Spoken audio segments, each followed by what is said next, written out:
times you need the validation. For example, you see a guy play like D1 AA, and you like, man, he's flying past dude. Then he runs a 4.3, like, oh, he's actually fast. You know what I mean? Like, it can kind of go, but trust the tape first. But the combine stuff does help a little bit. I will say, I mean, it's fair because we drafted Kelvin Benjamin. He ran a 4.67, I think, or something like that. He's slower than that. He was much slower than that. He probably is a 5. Like, he was dirt slow. And, I mean, 4.6 is still bad.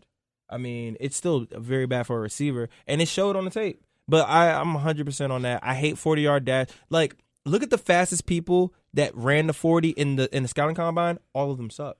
Not Chris Johnson. He actually was good. No. Well, the funny thing is, though, about him, his shelf life was really, really short. He still had like 8,000-yard season. No. He was good. I'm not gonna. I'm talking about. I was actually more so going on your receiver thing because it was talking. Oh yeah, John Ross is not good. John Ross is trash. I think I forgot the other list. It was a 4.7. I mean a 4.27. It was a 4.31. Like it was a lot of guys who was running these fast times. Just not good because it's not really about straight line speed. It's not the NFL. But no, that's not even the thing. It is the thing. Straight line speed is cool and all, but some people are just not fast in the game. I've literally played against people in real life that are not fast in the game, and then you race them and you get smoked. You're like, what the hell? You wasn't doing that on the field. It's because they don't have game speed. Some people have game speed. Look at Jerry Rice highlights. Just everybody watch. Jerry Rice is playing against a lot of fast dudes that run 4.3s. In the game, you notice Jerry Rice has the most 50-yard touchdowns of all time. He runs like a low 4.6. His game speed is way faster than his track speed. That's how it goes. Yeah. I mean, everybody's not Larry Fitzgerald caught a slant for like, what was that, 70 yards in the Super Bowl? Nobody caught him. Nah, Larry Fitzgerald's not that fast, though. But nobody caught him. I get that, but he's literally not that fast, though. He's not that fast, but he's fast. Well, I mean, he's in the NFL. Everybody in NFL's every NFL receiver that's good is fast. No. All right, give me an NFL receiver that's good that's literally not fast. What's the dude that played on y'all team? The big guy. Kelvin Benjamin? No. He played on y'all team last. Devin Funchess? Yes, he's that dude's fast. No, he's not. Yes, he is. I'm not even playing. He's actually really fast. Another dude that's not fast. You want to know how Danny he's fast? Amendola is not fast. No, you want to know he's fast? So we had two dudes on our team that ran. Well, we had one dude on our team that ran a legit 4.2. He was a track star, and we had another dude who ran a 4.31. No, that's Curtis Samuel. There was another guy, Demarius Byrd. He runs a 4.2. 4.27. Yeah, he's fast. And then Curtis Samuel runs a 4.31. They literally said, "All right, y'all got a relay team. Who's running the last leg?" They said Devin Funchess. They said he got wheels. If they run 4.2s and they're saying that, I'm gonna trust it. And I've seen Devin Funchess get loose on folks. He's actually really fast. Well, Danny Amendola is not fast. He's a great receiver for his lane, but he's not fast at all. Zero, not at all. Wes Welker's not fast. He might be fast. He's quick. He's not fast. No, he might be a little fast though. Danny Amendola is literally not. I'm talking about like as a human being, not as an NFL player. Danny Amendola is not fast. Like if we were playing throwback tackle with Danny Amendola, he wouldn't be fast. Let's look at Danny Amendola on 40 time. It's probably a 4.84. It's not no 4.84. And that's what Maurice Claret ran, in case you guys remember. But throughout the combine, though, tell me who were you impressed by? Well, it's a no-brainer. I don't know if you guys heard Isaiah Simmons, but before the combine actually happened, they said, who have you patterned your game after, right? He said, this is who I patterned my game 4.58. This is who, no way. Damian Amendola, 4.58. No, that's fake. 4.58, yo. That's fake. That's probably pro day. If you notice, anytime a receiver goes to a pro day, their 40 is faster. Why? Because their coaches are there. I'm not on that. But let's continue. What was I saying? Isaiah Simmons. Isaiah Simmons said before the combine happened, he said, I patterned my game after Von Miller, Jalen Ramsey, and he named like a big-time safety. I'm like, you just patterned the game after the best pass rusher, the best man-to-man corner, and a safety? Are you crazy? Guess what he did? This man had a 39-inch vertical. He ran a 4.39, and he's 6'4", 240. And also had an 11-foot broad jump. Yes, 11 foot.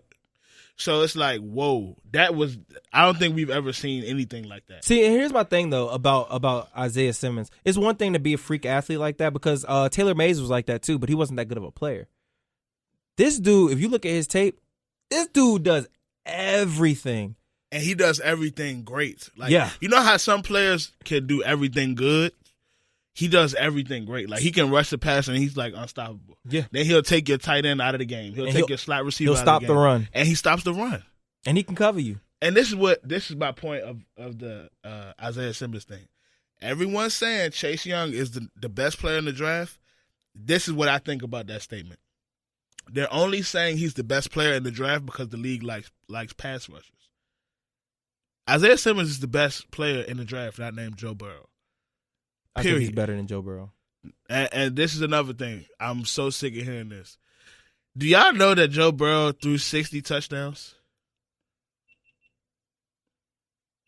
60 touchdowns. What's this? It means it stopped, boy. 60 touchdowns. That's fine. So, you keep talking.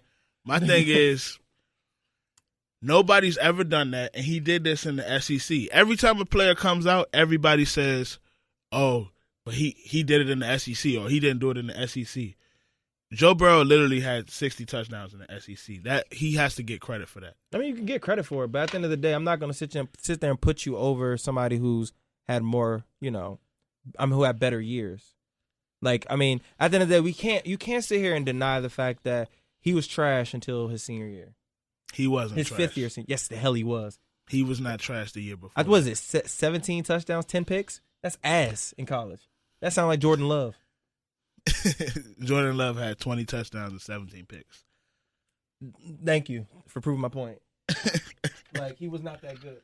At the end of the day, he was not that good. I mean, his junior year, he was trash. Sophomore year, he didn't start. Freshman year, he didn't start. You have to take into account that, the system, the team that he's a part of. What team?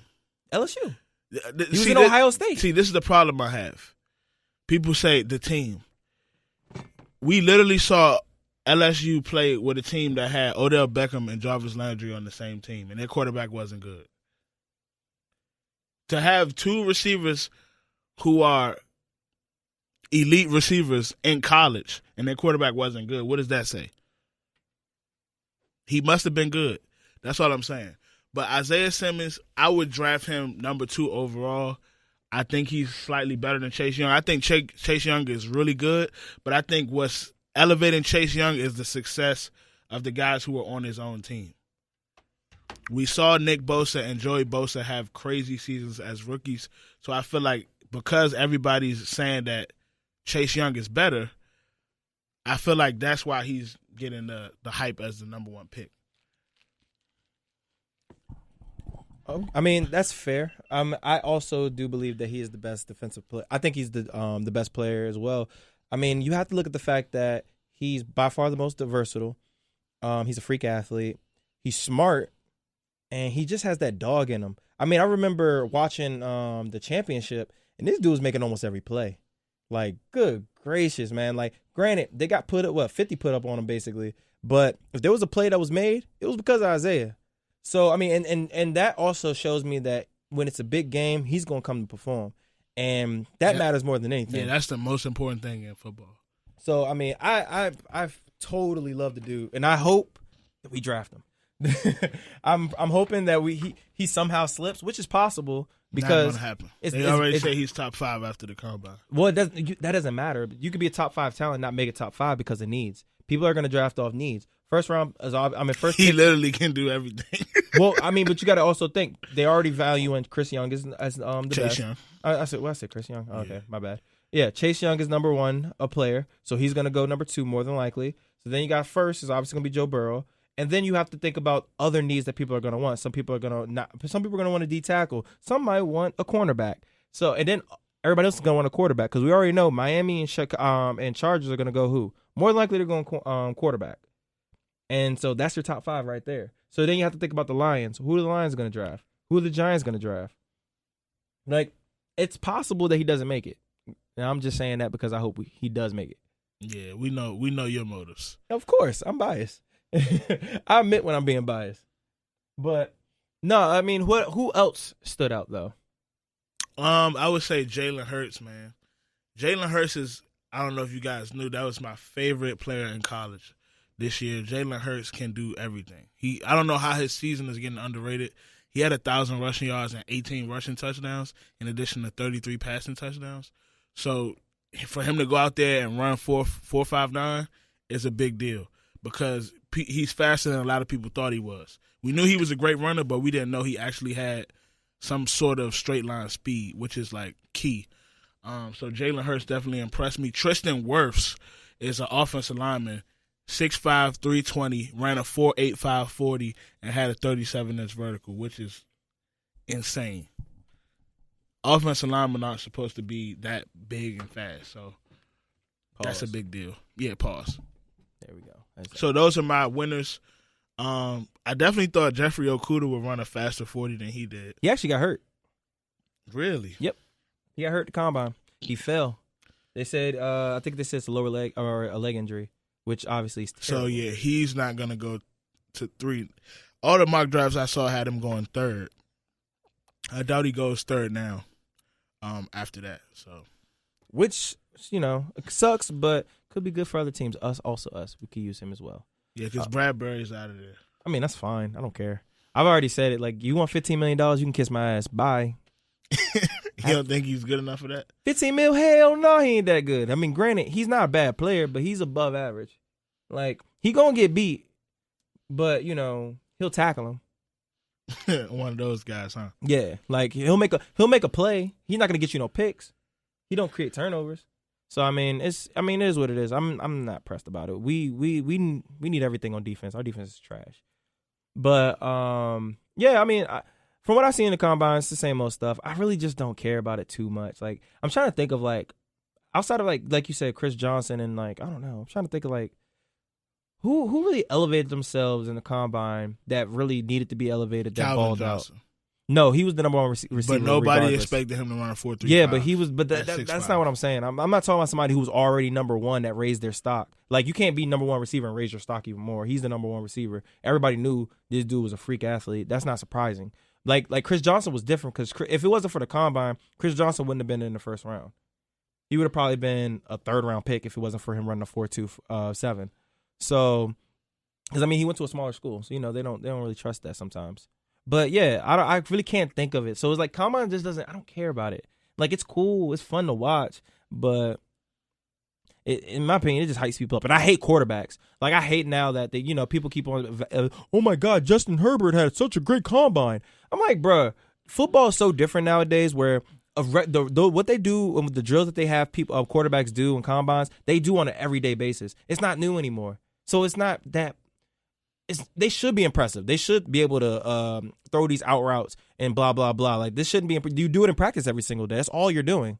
So I'm not impressed with that, especially when you don't have no pads, you don't have defense you don't have defenses covering. I don't care about that stuff. I really must need to study Justin Herbert because, his stats are great, but everybody's acting like he had a terrible season, but they elevating all these other. It's really weird. Like, the way they analyze quarterbacks is so weird. Like, Justin Herbert had 32 touchdowns and 6 picks, and everybody's like, we're unsure of the consistency, but we're sure he has the talent.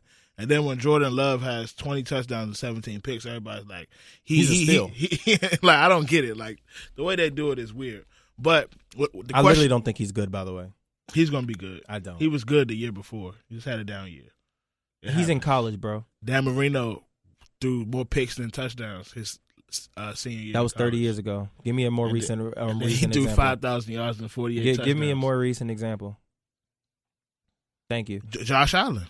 Josh Allen was terrible. Josh Allen is not that good. But he had a good season this year. He had a solid season. Okay. He's not that good. He had 9 rushing touchdowns. He did. That's impressive. He's still not that good. I seen him in the playoffs. I don't think he's. Don't get it twisted. I don't think he's good, but other people think he's. Don't good. care. I don't think he's good. I still think he's a liability. Throwing the ball, he's a liability. Maybe he should switch his positions. He's a good running back. Yeah, he would be terrible at running back. But anyway, what I was going to ask you was, now that we've got the medical reports back, what do you think about taking Tua? Would you take him? No. Why? What is it? Strictly because of injury, or you don't think he's? It depends on who am I? Like, if you're a team in the top 5, you have a top 5 pick, you can take Tua. Would you do it?